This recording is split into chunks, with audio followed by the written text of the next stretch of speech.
আসসালামু আলাইকুম, আমি আমিন। আপনারা দেখছেন কেজিবি ট্রাভেল প্যারিস থেকে। বন্ধুরা, অনেকদিন পরে একটা সুন্দর একটা জায়গা দেখাবো, যা কিনা মানে খ্রিস্টানদের সুন্দর একটা জায়গা। মানে আমরা যেরকম মুসলমানদের মসজিদ, হিন্দুদের হিন্দুদের মন্দির, সেরকমই খ্রিস্টানদের গির্জা দেখাবো আপনাদের, বাংলাদেশে বলে। তো চলেন বন্ধুরা, আমার ভিডিও শুরু করি। তো শুরু করার আগে আপনাদের একটি কথা বারবারই বলি যে আমার যারা চ্যানেলটি সাবস্ক্রাইব করেছেন তাদেরকে অসংখ্য ধন্যবাদ। আর অলরেডি যারা সাবস্ক্রাইব করেন না এখনও, তারা অবশ্যই সাবস্ক্রাইব করবেন, সাথে থাকা বেল আইকনে টিপ দিয়ে রাখবেন, যাতে নিত্য নতুন ভিডিও করলে আপনারা সবাই দেখতে পাবেন। তো আজকে বাকি বন্ধুরা আপনাদের দেখাবো খ্রিস্টানদের চার্চ, ঠিক আছে? তো চলেন ভিতরটা দেখি। তো ভিডিওটা যদি অবশ্যই ভালো লাগে তো অবশ্যই শেয়ার করে দেবেন, যাতে আপনারা সবাই দেখতে পারে। বন্ধুরা চলেন ভিতরটা দেখি। বন্ধুরা, এটা খ্রিস্টানদের গির্জা, আপনাদের ভিতরটা দেখানোর চেষ্টা করব।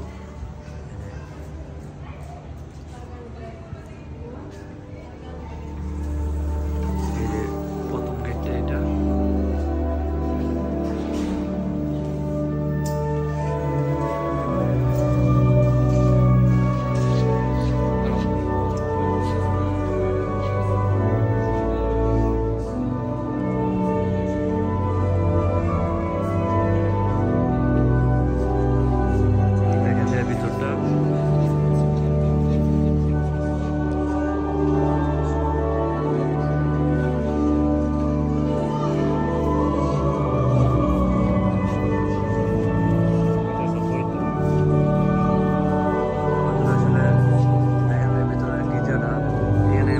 চলতেছে যতক্ষণ পর্যন্ত আপনারা দেখতে থাকেন যে আসলে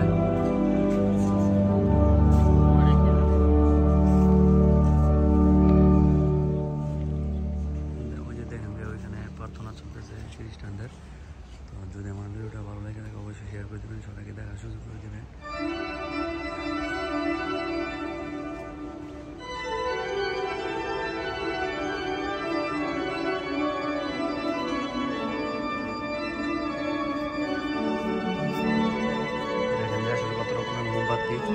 তাদের প্রার্থনার জায়গা।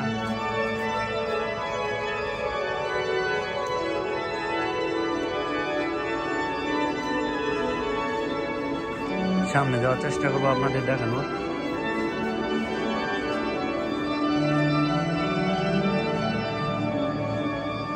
এটা 1715 খ্রিস্টাব্দে স্থাপিত করে, অনেক বহু পুরনো এটা গির্জা। ইংলিশে বলে চার্চ, আর বাংলায় বলে গির্জা আর কি। দেখেন যে প্রার্থনা শেষ, সবাই চলে যাচ্ছে। দেখছেন ভিতরটা দেখানোর সুযোগ করে দিলাম। এদের পুরো এক নজরে পুরো বিল্ডিংটা দেখেন।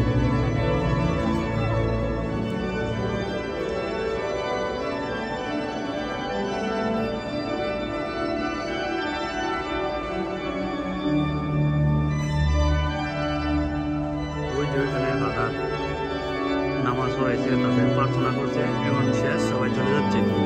তো আমরাও চলে যাব। আমাদের ভিডিও প্রায় শেষ পর্যায়ে, বেশি লম্বা করবো না, কারণ এটা প্রার্থনার জায়গা। তো এই জন্য আর বেশি বড় করবো না। তো আপনাদের দেখানোর চেষ্টা করবো পুরোটা। দেখেন যে কত বড় জায়গা, মানে সবাই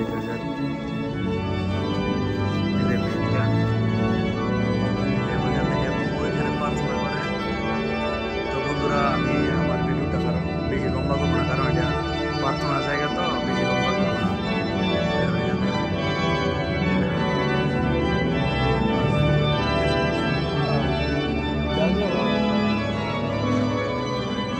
বন্ধুরা, এটা প্রার্থনার জায়গা, এই জন্য বেশি কিছু বলা যায় না।